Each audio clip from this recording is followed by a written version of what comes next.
Mother, man. This is Adrian, and this is Grant. We're from Executus, and this is Spreading faster than a case of the clap in a trailer court.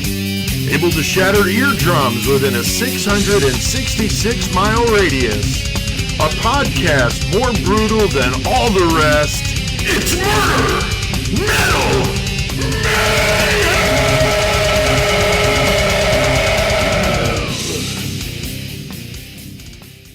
This is Pete Altieri with the Murder Metal Mayhem podcast. I'm here with my co-host Shane Borchuk from Winnipeg, Manitoba in Canada, and we are doing an interview with the blackened thrash metal band Executus from Adelaide, South Australia. Adelaide has actually been in our top 10 cities listening to Murder Metal Mayhem for months. And we also have had Sydney as well as Melbourne in there as well. So hell yeah to our Australian listeners. You guys kick total ass. And I got to ask you guys, what's the weather like today over there in Australia? Or tomorrow, I guess, however you want to look at it.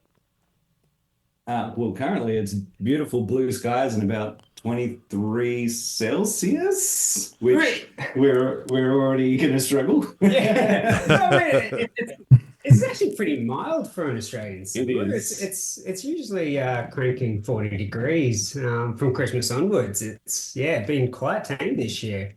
And Shane, can you translate that 40 degrees? Because I know you're a fellow Celsius person. 23 is perfect. 40 is just too fucking hot. Okay, too fucking hot. All right, I'll go with too fucking hot then. All right. So we're in winter here. So you're in summer. I always get a kick out of that. So very cool. Is it snowing? No, it's actually been a mild winter so far for us. So the S word has not arrived. Mildest winter ever, pretty much. Now, where Shane lives, they get like feet of snow up there. So I'm not north like him, but yeah, right. I'm trying to picture what a Christmas with snow looks like. I think that would be bizarre. Watch any Christmas movie. Watch a Christmas movie because I haven't seen one of them where it's summer out, right? Like you guys. All right. Normally it's around 104 Fahrenheit this time of year. Oh my gosh! Wow. Yeah, in Adelaide in particular, you get that 2 weeks of about 36 degrees, which is, let's have a look here. Whoop, I've got my Google open just to help me here. 96 to about 105. You'll get like 2 weeks straight. Wow. And sometimes it won't dip below like 90 Fahrenheit. Like it just cooks. Man, that's but crazy. In Adelaide, it's a dry heat. Like there's no humidity at all. It's just dry. Instant sunburn. Interesting. Well, Shane, right. Take it off, buddy. Right on. Hey guys, I'm Shane. Welcome to Murder Metal Mayhem. I think it's just awesome that we have three countries involved in the interview here today. We got Australia, Canada, and the United States brought together through the magic of the internet. And can you guys introduce yourselves and the members who aren't there, and let the listeners here know what you do in the band? Yeah, cool. Well, I'm Grant. I am the vocalist and the rhythm guitarist. For, around 10 years ago, I think Adrian and I started writing riffs back when we were both working at the same place out in the middle of nowhere, working for a tech company. And we both like the same shit, started writing similar stuff. And that's how we got to where we are now. I'll throw it to Adrian. So my name's Adrian. So I'm as Grant mentioned, met through work. I only just moved here to Adelaide. I'm originally not from here, from a different state called New South Wales. And we both had a love for heavy metal music, and we thought, hey, let's go and jam. And I think what are you playing? Oh yeah, so I play lead guitars. He makes the sings. Thing. And we've got, not here today, we've got Kim, bass player, and Francis, or Owen, drummer. Excellent. And Kim, I went to high school with Kim. I've known him forever. We just used to, I think we may have even jammed in a band back in high school when I used to play the drums. And Francis, we met just the traditional put a poster up, like thrash metal. that's Yeah. cool. So we needed a drummer, and every drummer in Adelaide was in 1,000 bands, which I'm sure They every other are. drummer- Yeah. And He keeps reminding us that like he turned down the offer to go and play in like I can't remember what other band it was who have like gone on like, look Matt, like you're gonna have a chill life. We're more relaxed, we tour selectively, you know, we take our time. That's cool. Yeah. And as a bass player, you know, I'm going to say that, you know, the fact that you guys don't have the bass player here definitely, you know, a couple of points off there, but that's okay. That's okay. Of course. I usually bass geek out with the bass players. That's for sure. So, Well, like I said, we sent him. We met up at the pub on Friday, and we're like, let's do this. Can you come into the interview? He's like, oh, look, maybe. And then on the morning, he's like, nah. I was like, come on, man. yeah, I appreciate you doing this in the morning for you guys. So, but the name of the band, Executus, little different. Just a lot of times when I'm scrolling, like all of us, it's just something that might pop. The name of the album, whatever it is, but Executus caught my eye. Who came up with that? And is there some sort of deep-seated meaning with that? Anything interesting? It's far less deep than you might imagine. Like so somebody's that was just- cat or something? No? no, I mean almost that obscure. But yeah, so like, I think it was. I threw that one into the ring. We were, the traditional problem of trying to name a band. We had ideas going around. I'm like, what about Executus? And everyone's like, yeah, that's cool. And I'm like, cool. And then like, no one really asked where it was from for a while. I was like, if you want to know, it's a boss from a dungeon in World of Warcraft. Cool. In the original raid, way back in like 2004, although they're rehashing it all now, there was. The second in charge was Major Domo Executus, and he ends up getting killed by the end boss as a sacrifice to the Flame Lord. So I'm like, that seems fitting. That seems black metal enough. Yeah, that's pretty cool. Yeah, that's pretty cool. And yeah, it's just a lot of that lore, that sort of Warcraft is very riffs on all different sci-fi and all different Bloodborne, Lovecraft, all that kind of good stuff is in there. So it's just right on point thematically as well. you actually hear some of that in the intro to our Escape Reality, which is our EP that we released, I think, back in 2017. Yeah, cool. So just at the start of that, the first track, you'll actually hear the boss. Ragnaros. Okay. Executive.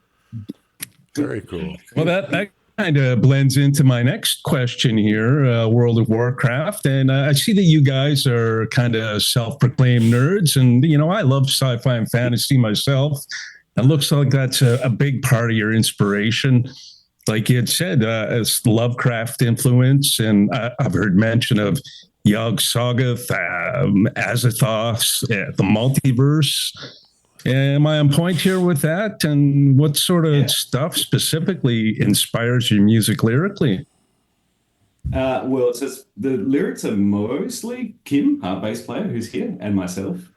Kim's a big Bloodborne Lovecraft fan, and I bring in a lot of that sort of, I guess, more pop culture-y reinterpretations of it through Warcraft and things like that. But, for me, I'm a big fantasy novel nerd. I've got, The Way of Kings over here by Brandon Sanderson, which I've been reading. I just dig into all that kind of like real hard fantasy stuff. Obviously can't go wrong with Lord of the Rings and all those sort of things. So I've got more of that fantasy side of things, but always been a big sci-fi fan. Thanks to my dad mostly. We used to sit down and watch Star Trek Next Gen back in the day together, and Blade Runner, Aliens, all those classics. For me, it's just sort of like, I think I'm more of a Hollywood sci-fi kind of thing. Like things like Starship Troopers always gave me a laugh, which is why there's a bit of like tongue-in-cheek in there as well, because it's that like, it's sci-fi, but it doesn't take it seriously. That's what I've always really liked. Yeah, that's very cool. Very cool. Yeah, that's awesome. Now, I definitely love my Australian metal. I mentioned to you guys In Malice's Wake, probably one of my favorite bands. I really dig those guys. I've become good friends with Sean Ferrugia from the band and been listening to a lot of the other bands as well, Harlot, Idle Ruin, some really great bands from Australia. But what is the scene like specifically where you guys are in South Australia? And do you get out and travel much to other parts of your country? So yeah. The scene in Adelaide is actually, it's very strong. Considering the population that we have here in Adelaide, I think there's only about 1,000 people. So the quality of in the scene, you mean? but I'm saying, like, population wise, yeah. like the scene is actually really well represented. Pretty strong. I don't know if you're familiar with some of the other Adelaide bands, such as Hidden Intent. So they were recently playing in like Viking and they came Hellfest. over to the States, I think, with Angelus Apatrida, if I'm not They've been there a few mistaken. times. And what was Corey's band? Oh shit! Yes, I'm thinking Shadowbrain, but that's not them. And there's like Akira. There's a few bands. Yeah, Dissidia, Shadow Realm. But yeah, what I'm trying to say is there's some really, really good music that's coming out of Adelaide. And it's just a bit of a shame that we're so far away from everybody else in the country. Yeah. In order to play to lots of people, you've really got to travel.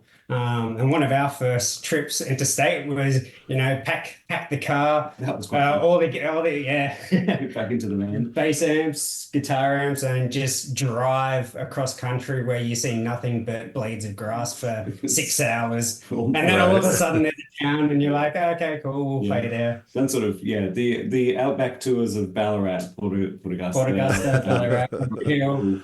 all that fun stuff. Mm. I mean, it's a good drive. Not so good when you're as hungover as I was, but Right. Yeah, I remember looking at one city to another in Australia, and it was like 18 hours or something like that. I was like, holy shit, like that's crazy. Yeah, I mean, here in the States, you're hitting major cities within a couple, 3 hours of each other, like all day long, so. No, I'm used to that in Canada. We got lots of isolated communities, and I'm on the prairies, so you can drive 6 hours flat, no problem. Yeah, I'm halfway between Chicago and St. Louis, 3 hours either way, and Indianapolis 3 hours east. So I'm like, surrounded by. I'm in a pretty rural area, but I'm within striking distance of quite a few different places like that. I reckon Melbourne's probably the cruisiest drives, sort of like 8 hours, mostly through population. It's only like 3 hours of potential run out of petrol, food, and water. But the rest of it's pretty good. Yeah, driving to Sydney is a nightmare. It's like 18 hours or 12 hours of just in hay plains. There's like one city, and it's just that's crazy. It's straight road as well, so you get that whole like call of the void, like oh my god, and you like pull over and wake up. But in terms of the Adelaide metal scene, like we've really played a few gigs around local haunts, I guess, on which sadly some of them are now shut down. Yeah, they have very recently too. Through COVID, like they really struggled, like a lot of places, taking out loans and stuff to try and stay alive. But in the end, they just we get enough bands through, which is a bummer. And just it seems like a lot of the punters never really returned in force afterwards. But we still get some good bands. I saw Sepultura at a place here recently, and that was packed, like about 1,000. Yeah, they're all coming through now, isn't it? Arch Enemy wasn't too long. We've got Blind Guardian coming soon, so the bands are coming back, which is always awesome. The guys from cool. and a few of those other dudes run a few big festivals as well, which is pretty cool. I saw Jungle Rots coming down there. Their bass player is a buddy of mine. Nice. They're playing there. I see next year, so with a good tour as well with them. I love a good Jungle Rot riff. Yeah, Jungle Rot's badass. Hella groove death metal, I guess you'd call it. Right. It's so good. Love the groove. Yeah. I'm talking too much. That's all right. No worries. So the new album, The Black Throne of Chaos Abandoned, it sounds fucking great. And, I always like to mention the bass because it's just missing in a lot of metal, but you can actually hear the bass. Your mixing and production is just excellent. It's very professional. So what was your recording process like? Did you use a traditional studio or was this all DIY? So this was we went to a studio for recording and mixing here. A guy called the place is called Against the Grain Studios, run by a gentleman called Andy Kite. We actually recorded our Escape Reality EP with him as well, so we knew him rather quite well. And what we like about him is he's a pretty chill kind of guy. You can rock up and just sort of record your stuff, and if it sounds crap, he'll pull you up on it too. He'll be like, no, got to record again. Yeah, he's good. Just as you would say, like more of a traditional, as traditional in the Pro Tools era as it can be. So, we do. I guess the general process for most of our songs is I've got a bit of a home setup here, and Adrian does as well. We record all our demos and stuff into a DAW of we use Reaper, which is just a good name. But the guys that wrote Reamp went on to do that, so you got to trust those guys. We just like lay down. I've got my equipment behind monitors here. Lay down some rough tracks. I usually, because I was drumming beforehand, I usually program in drums on Easy Drummer just to sort of get a feel for what a riff and something might look like. And we bring that in to the studio, and pretty much Francis will play over the top, our drummer, to record in drums. Then we just layer up a billion guitar tracks. We like to play the song live a couple of times. Too. We never record it unless we play it live. It's like a usual rule. That's a good idea. I just put it with a few tracks, especially one on the album called The World's Grave. So we're going to cut it. we're almost going to cut the track, and just it sort of wasn't quite driving live the few times we played it, and so we went back and rewrote the chorus and rewrote the vocal lines completely and the phrasing behind them whilst we're in it. Well, just before the studio, and actually vocals was inside the studio itself, and we found just doing that process is like a 2-stage check, just to make sure that the song is up to the quality that we were hoping to deliver. There's a lot of interesting things that happen this time. Like normally I would come up with all the vocal lines beforehand and just try and like get them all down. Whereas this time, because Kim was writing the lyrics, I was just sort of going, oh, well, how would I deliver this? And trying to figure out the right phrasing. But then Kim actually came in and did a lot of, I guess, vocal producing for certain lines. I was like, try this phrasing, try that phrasing. So he's really, bass player, but also, he can build out some vocals pretty well as well. So he was just sort of like, let's try like this pattern or like hold that word a little bit longer. And some of the songs where we collaborated more, like, I did, funny enough, like more viewpoints making a song better, but having him come in and like vocally produce, particularly The World's Grave, Invocation, Provoke, those songs were falling a bit flat until the vocals came in, and then all of a sudden. I love The World's Grave. That's a killer song, man. It was tough to pick one just to play one at the end of this interview. What about the songwriting part of it? I mean, how does that, do you guys write independently of each other, or is everything done kind of as a band, or how do you do it?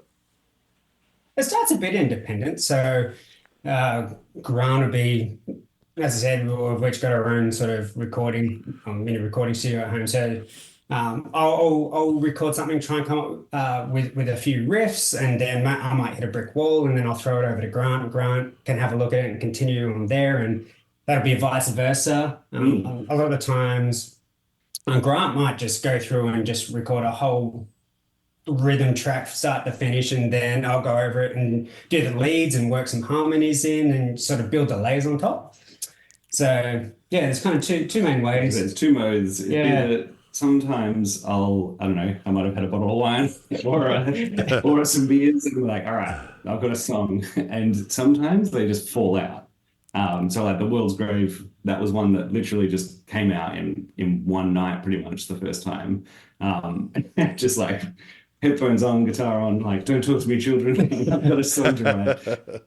And like, it comes out, you're like, cool. And I think Executives Rising was a similar.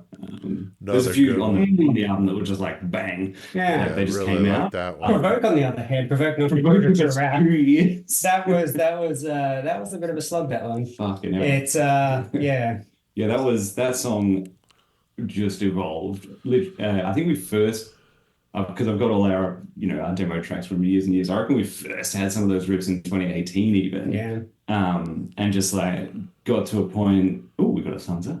Got to a point where we were like, this isn't working, let's park it, and then do some other songs and then come back. Oh, I finally got a chorus for this song. Yes. Right. And then it unblocks it. So we keep a lot of the riff bank hot, I guess. Yeah.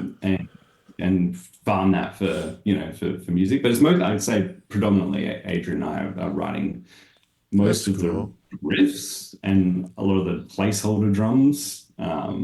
And then then it's really getting the practice studio, and Francis just adds a lot of, he's a real groove oriented drummer, like lots of ghost notes and stuff. He just likes to halftime things randomly, and which is always good fun. And so that's what ends up in the studio. Which is cool. That's cool. It's very cool and good collaboration. So we always love to ask bands this next question. It's kind of like the modern equivalent of tape trading back in the days, and we'll have you guys go first. Then Pete and I will add a couple. But what bands are you guys listening to that our listeners may not know about? Whoa, I can't remember the name of them, but I'm gonna go for it. Right now, I'm listening to a band called, oh no, they've got 12,000 monthly listeners. Probably they might know of it, but Carnosus, who are they're like the Black Dahlia Murder Worship. They just a Swedish band, absolutely killer riffs, but then they throw in some cattle decapitation style stuff. It's really good. So I'm listening to Carnosus like at the moment. That's cool. Yeah. I'm cheating because I've got Spotify. That's all right. That's all right. I learn about so many great bands this way. I interviewed Harlot, and that's how I found out about In Malice's Wake. And it's amazing how many of these have learned this way. What about you, Adrian? Yeah. Two bands. I was actually listening to Hell Ripper, if you're familiar with that Love band. Hell Ripper. Yeah. Yeah. So I was listening to their Warlock Screaming with the Hags over here, actually, and I was just blaring that. Nice. So that's quite good. Wasn't that Riley Death Thrash? Wasn't that his #1 album this year? I thought that's what I saw.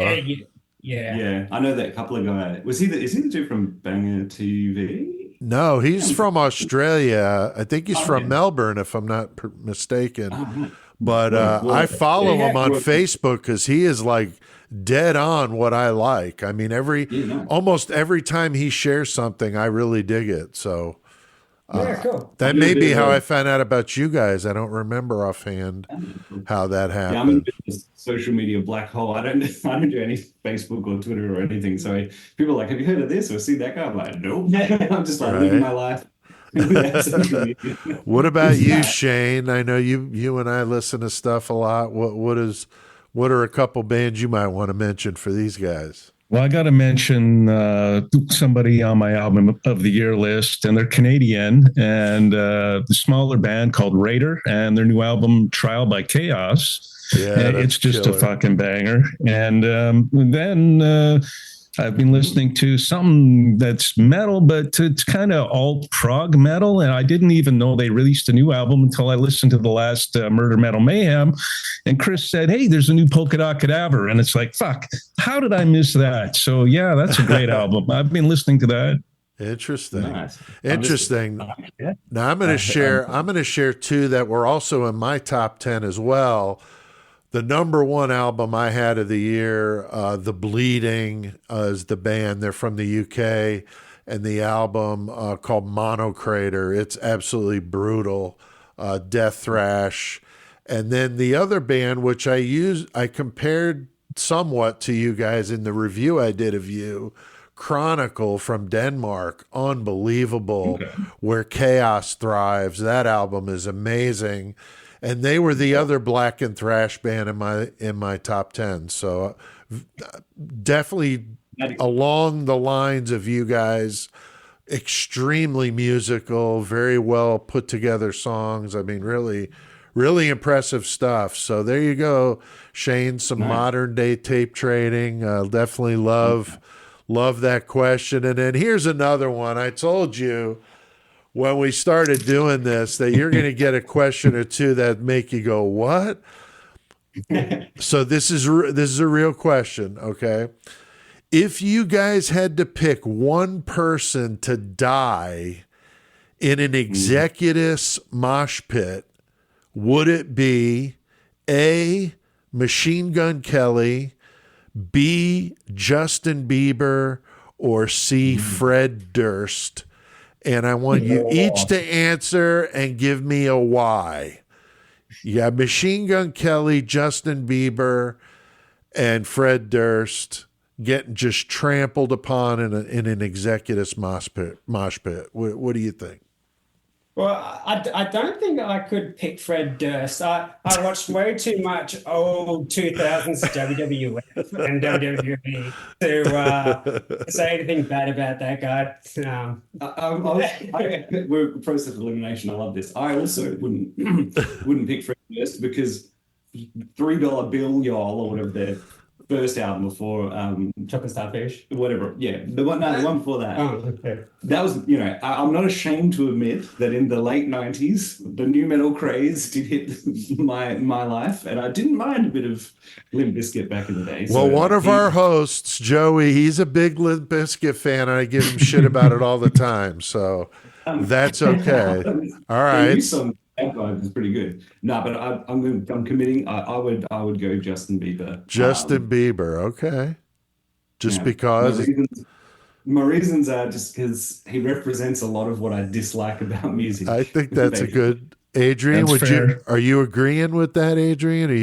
Look, it has to be Justin Bieber, but mainly because I don't really know Machine Gun Kelly. He's really obnoxious. He's really obnoxious. You know. So this is. I'm a little bit old man yells at the cloud. Like I just don't engage with pop culture much at all. That's all right. You heard of this guy? And I'm like, and I feel this is a superpower. That's funny. Well, that's all right. That's all right. We've had some good ones with that question. So definitely, especially the bands that don't speak English primarily, they're like, what? Yeah, look. And I don't think Justin Bieber, I mean, he might watch a Murder Metal Mayhem thing. And if he does, look, I'm sorry, dude, it's just your music. Yeah, yeah, exactly. And he's Canadian too, right, Shane? You got it. Unfortunately, yeah, you bet. They actually named the donut parts after him. Very good. So, guys, what was your first heavy metal concert? How did it affect you? Did it inspire you to, start playing or start a band? Well, so my first heavy metal concert. So I'm gonna go half here. So when I was younger, right, things like Matchbox 20 and Three Doors Down were pretty heavy for me. Sure. So I remember I must have been 7 perhaps, and it was Matchbox 20 with Taxi Ride, and I remember feeling the kick of the drums just echoing through my chest, and I was like, what is this? And it was in this small stadium, and oh man, that was pretty crazy. First metal gig though. The first metal gig was Metallica. Really? Yeah. What a fucking high watermark. Which tour though? Which tour on Metallica? So this is where it gets a bit sad. It was the San Angelo tour.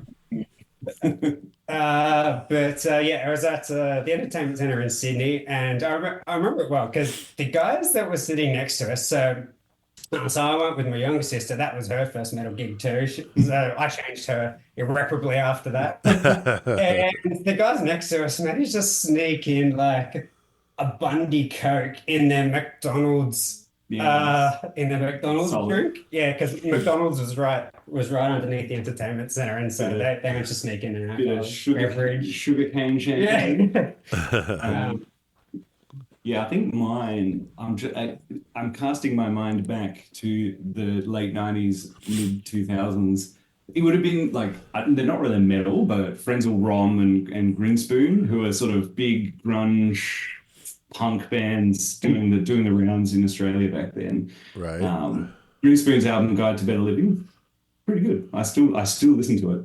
But first metal, I can't remember whether it was Soulfly back in like 2001, because I think I was old enough, I turned 18, whereas none of my friends had, so I had to go solo. And I didn't even own a metal shirt. So I was wearing like an anime complete nerd shirt, and everyone else like a vivid memory of mine. I'm like, note to yourself, next metal gig, wear black.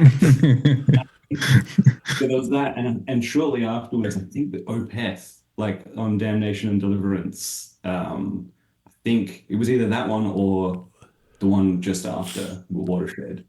It's blurry to me back there. All right. Well, Shane, we're so far, good. Shane, we're going to make him cry when we tell him what our first metal. I mean, Shane and I are a few years apart. Obviously, I'm considerably older than you guys. But Shane, why don't you tell us about your first metal show? Oh shit! For metal, like wouldn't be big shows, but one of the first ones I saw was, I would say, Entombed. I saw them play in a bar. So yeah, that was pretty crazy. And that when was like that? That was like I think it was pre-Wolverine Blues, right before that, and so that was pretty cool. My first metal show, 1983. I know I'm dating myself. Iron Maiden, Peace of Mind. Heavy show, Metallica. That's why I asked you what tour. Ride the Lightning. I was at arm's length from Cliff Burton. Wow, Totally nice. amazing. So yeah, that was my first real heavy show. But Maiden, Peace of Mind. Definitely a good one. But yeah, I always like to tell the younger bands that, because they're like, oh man, like that just sounds really jealous, good, yeah. dude. Yeah, That's it's like crazy. a classic. Definitely. Now I hear a lot of, I'm sorry, I hear a lot of influences when I listen to you guys, a little black metal, some thrash, some old school stuff. But what would you say inspired you guys the most in those formative years when you were doing what you're doing? Any bands you want to mention that might have been, Yeah, I mean, for me, it's Sepultura, Arise, pretty much. I used to, when I was learning the drums, I'm like, I have to learn every song on this album. Oh yeah. And then when I was learning the guitar, I was like, I have to learn every song of this album. So to get that down picking pace and just the mean riffs. I can't describe it any other way. Like the real chunky Sepultura rhythm. Like I said, if I had a time machine, the Arise tour would be the one I would go to. That's cool. But yeah, for me, it's just that early steps and Cannibal Corpse, funnily enough, vocal style, a lot of Corpse Grinder, a lot of Death.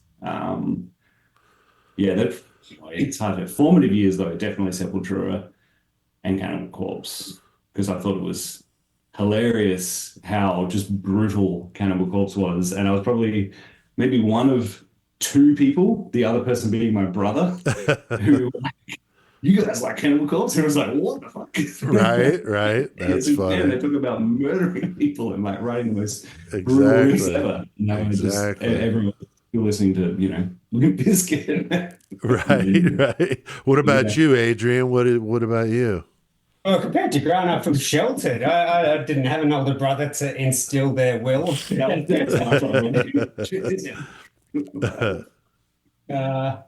But yeah, for me, again, pretty generic response. It's definitely Metallica. I remember seeing a clip. I think it was The Unforgiven. James Hetfield just playing that, and I was taken away. It's like the first time I think I'd actually, I don't know, almost developed chills. And I was like, oh, this is really cool stuff. And at the time I was in high school, and from that, I actually, so in high school, I did your physics, chemistry, your maths, and then I was like, you know what, I'm going to do woodwork just for something different. And I actually made a replica Kenny Lawrence Explorer. So that's one of James Hetfield's wood grain Explorer. So I built a replica of that for my high school wood project. So very cool. That's cool. Yeah, that made it onto the EP, that guitar. It did. It's still going. I played live twice. And I was like, never again. Yeah. It doesn't weight relief's taken out of it. So it's about 100 kilos. It weighs a ton. And I was like, my shoulders like doing like this. I'm like, fuck me. Back's ruined forever. I actually feel so big that it doesn't fit in any case you can buy. Like I got it. I didn't think of that. It's a beast. Yeah.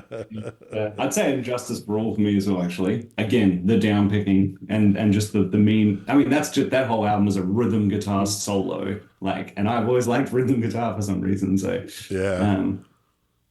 Yeah, well, that's great. Yeah, I hear a lot of different influences in the album. You know, everything from thrash to death to the black to classic metal, like Maiden and Priest. Like I just hear a lot. You know, it's great. And so we've asked Australian bands this before, so I got to ask it again. Do you like Vegemite? And if so, how do you prepare it? Have you guys ever heard of the Canadian dish poutine? So it's Vegemite, yes. It's a staple. If you've had some beers, or if you haven't had some beers and it's the morning, just heaps of butter, a bit of Vegemite on a big hunk of bread it just seems to pull you out of a hangover, being sleepy, whatever it is. It's amazing. There's actually a good alternative to Vegemite, and I grew up eating this when I was a kid. I think called Tiger Toast. If you've ever heard of this, never heard of that. No. Tiger Toast. Yep. The kids love it. What the hell is that? So it's you toast your bread, you put your butter and your Vegemite on it, but then you melt cheese on top. And then in lines across, so it kind of looks like the stripe of a tiger. Yeah. Okay. Yeah, and so Vegemite with the melted cheese on toast is extremely good. That is a winner, actually. And again, the kids Interesting. You've got the fat either side. Yeah. Little extra salt too to help counteract that. Yeah, that's interesting. That's a new one on me. That's a new one on me. And you guys are familiar with poutine because Shane lives and dies by this shit. But only through like the podcast Skeptic's Guide to the Universe. I reckon that those guys have mentioned a few times. There's sort of New England way. Shane, why don't you educate these gentlemen? That is our Vegemite. That is our comfort food. It's our stereotypical comfort food. So it's you got chips, French fries we call them, but I guess you guys call them crisps. So we got crisps smothered in gravy with cheese on top, and you can't go wrong with that. So we actually have something kind of similar in Adelaide, and this is a very South Australian dish as well. So it's similar. It's so we call them hot chips, and it's got. You're talking about an AB, right? Yeah, I'm talking about an AB. So it's called an AB. It's just called an AB. It's named after there's a shop. There's one that's called the Blue Shop, and another one starts with A. And there was a battle about which one started it, or I can't remember. So it's just called the AB. Oh, okay. And, I'm not quite sure how you would call it. Kebab or like a gyros meat. So baked lamb with that Mediterranean spices. And garlic sauce. With a whole bunch of chips on top. Yeah. Okay. So it's a bucket of meat, chips, garlic sauce, and sometimes barbecue sauce. Oh, wow. Yeah, that's kind of reminds me a little bit of poutine. And similar, I live in the Midwest. I'm originally from New York, but I live in the Midwest now in the United States. And here, the big thing is biscuits and gravy, which are biscuits like, the biscuits, I know, like some countries call cookies biscuits, but biscuits like... I don't know how else to explain, like a baked biscuit, not a cookie, with sausage gravy on it. So white gravy with sausage, like ground sausage in it. And it's a big thing here in the Midwest. So I don't know if this is true. I've heard from an American friend of mine that the best biscuits and gravy are at like the diners on some, like when you're driving down a highway, Yeah, I mean, I would say so. I mean, I've had some really good and some bad biscuits and gravy. When I first moved here, I was like, what the fuck is biscuits and gravy? To me, it sounded disgusting because I was thinking brown gravy, and I'm like, that sounds gross for breakfast. But like, I'm Italian and I'm from New York, and we call spaghetti sauce gravy. If you ever watch The Sopranos or like any of those kind of movies or shows, they always refer to it as gravy. So I knew it wasn't that. So I was just very confused. But then when I ate it, I'm like, wow, this is really good. So yeah, it's just interesting little cuisines. Like Shane said, we got 3 countries here, so all kind of weighing in on that. I think that's cool. Now, one thing, speaking of food, now we cover true crime on Murder Metal Mayhem. That's a part of our show. We do murder, we do metal, and we talk about some crazy mayhem. But this one, wow, from Australia, we've done some great cases. I mean, we've done Port Arthur, we did Catherine Knight, Tilly Devine, Ivan Milat, David Burney. I mean, a bunch of them. There's been a lot, yeah. Yeah, but I've recently heard about this story near Melbourne with this woman that poisoned 3 of her family members with some beef Wellington. Did you guys hear about that one? Yeah. Wow. So apparently it was been doing this for years as well. Yeah, the husband said there were multiple attempts on it. Like little slices of death cap mushrooms, I think. Yeah, death cap. Wow. In the food, and it was a dinner party or something that they had, and she my screen's down on me. There we go. Yeah, she had 3 of her in-laws over because they were going through a divorce, I guess, and the local minister was trying to get them together to kind of figure this out, and so she cooked and tried to kill him. National news, and I think it was sort of like a bit culty, a bit religious culty sort of stuff going on as well there, so, as you know, as often is the case.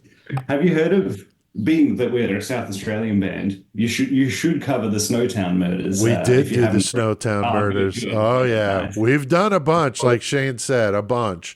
But the lady with the poisoning, I'm always just happy when one of these cases is not in the United States, because we have so many of them. It's like, whew, at least somebody else can share in this bullshit. We've done a bunch of good Canadian cases, so everybody's got them, but of course, the United States is a pretty big country, so that's where a lot of that comes from. So. It is crazy everywhere, though.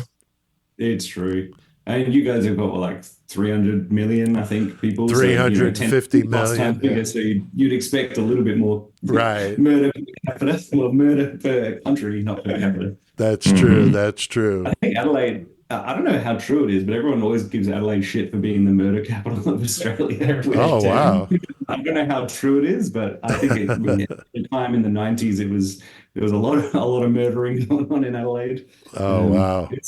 It was up until recently, I mean, really the last sort of 15 years, it's pretty much just been this tiny little city, and there's been not much to do, and just like satellite cities everywhere. It's recently in the last sort of 15, 20 years, it's built up a lot, and it's, a lot nicer, but I can get it. Like, people were bored and just out, miles, got nothing to do, getting drunk, getting murdery.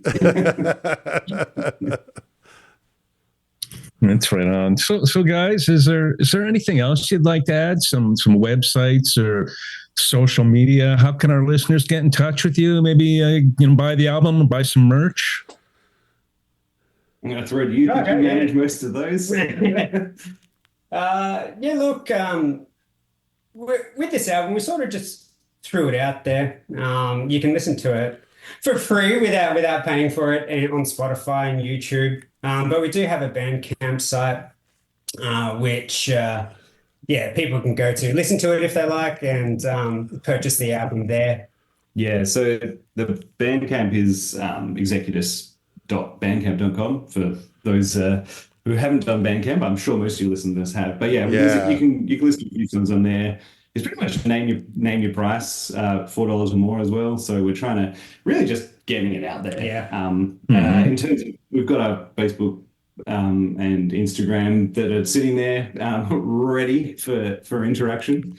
That's awesome. I'll link yeah. to this stuff in the episode description. So whether you're watching or listening, go scroll down. I'll link to this. I bought their album in Bandcamp. I like to support the bands whenever I can. If they've got t-shirts in the bigger sizes, I buy them.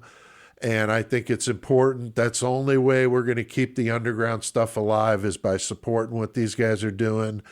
If you want to buy the digital album, that's what I did. You know, it's a cool way to support the band. So I encourage it. I know I try to do it. Bandcamp always sounds better. I mean, Spotify, I find they're pretty at the bottom compared to Bandcamp. Bandcamp always just has a better quality sound.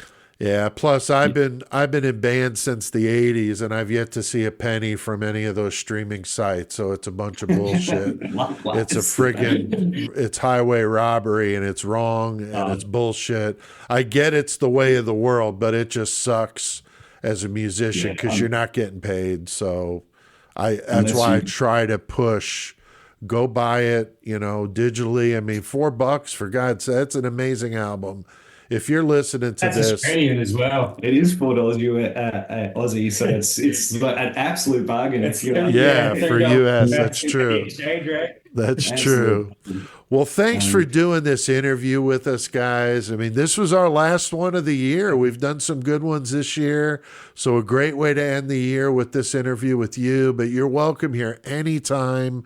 You got our email. If you've got something coming up or something going on, you want to get a hold of us. Love to have you back. I always like to play a song to close out the interview to kind of let the people hearing it get a listen of a whole song. So I'm going to play one of my favorites, Provoke Not Your Children to Wrath, so they could check out what you guys are doing. And Horns High from here in the United States. And Horns fucking high, guys. Cheers. Oh, yeah. Look at that. Happy New Year. Happy New Year. Thanks, guys.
Mother. Man.